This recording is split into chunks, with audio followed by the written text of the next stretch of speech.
Hey everybody, welcome to 96 Pounds. This is vlog number 4. First thing I want to do is apologize for last week. Ran a little long at the mouth, my apologies, but hopefully you got some good information to help you in your journey to better health. I know I got some good feedback, so I don't feel that bad about it, but anyway, my wife told me I need to cut back because people can only take so much of me at any given time. Anywho, that being said, okay, so guys, what are we going to talk about today? We're going to talk about nutrition. People were, always ask me, Scott, what did you change? What did you eat? What did you not eat? Things of that nature. And I'm going to tell you what had the most impact on my weight loss. Okay. And by the way, if you're going to pick one, right, your ultimate weight loss is going to have two components: nutrition, exercise. Got to pick one. Pick nutrition. Okay.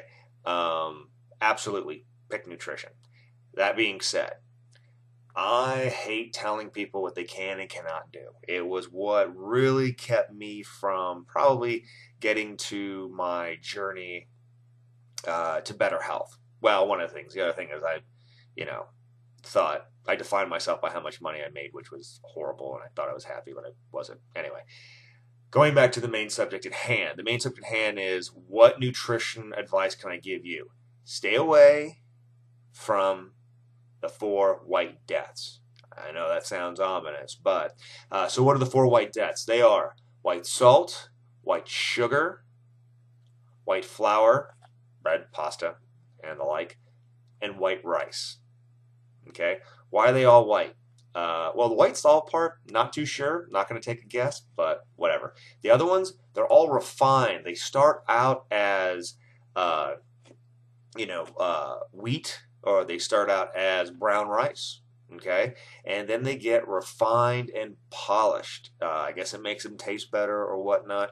But what does that actually do to the makeup of it? What does it do to your body?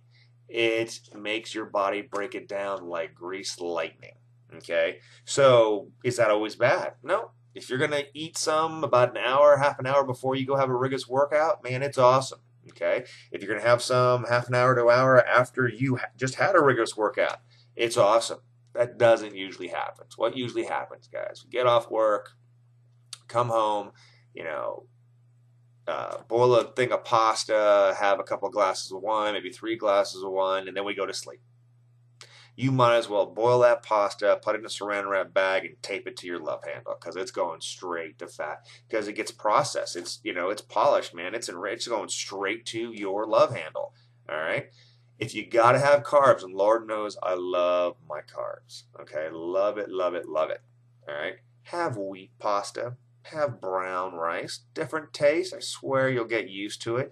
And actually, I prefer brown over white now. My wife does too. So, funny story about that, about education and stuff like that. So, again, my name is Scott Jedlinski. A lot of people are probably going, Polish last name, Asian type eyes. What's that all about? Well, I'm an Air Force brat, Polish dad, Korean mom, whatnot. But as far as like food choices and stuff like that, I was raised Asian.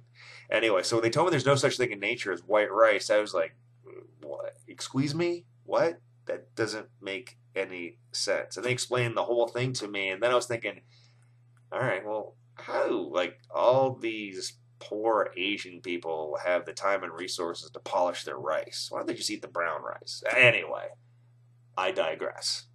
That being said, you do those things and you cut those out of your diet or minimize them in your diet, your weight loss will take it to the next level.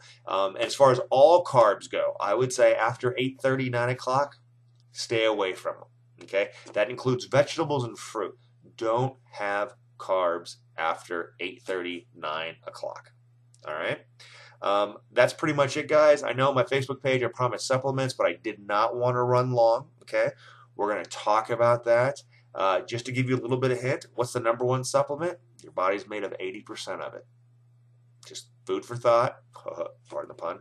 We'll talk about that next week. I'm going to leave off with a guy actually reached out to me and said, "Hey Scott, you don't base your stuff on really weight or body fat percentage. You do it on what makes you. At what point are you happy? How do you gauge that? I'm like, well, that's a complicated question, but let's start with yours specifically. What's your goal? It's like, well, I want to do more things with my family. I want to play with my kids. I want to be able to keep up with my kids. I'm like, that's great. That's a great goal. So how's that going so far? And he goes, what do you mean? I go, well, it happened the last time you played with your kids. He's like, well, I haven't played with my kids in a while. And I went, dude, go play with your kids. Anyway, see you guys next week. Have a good one.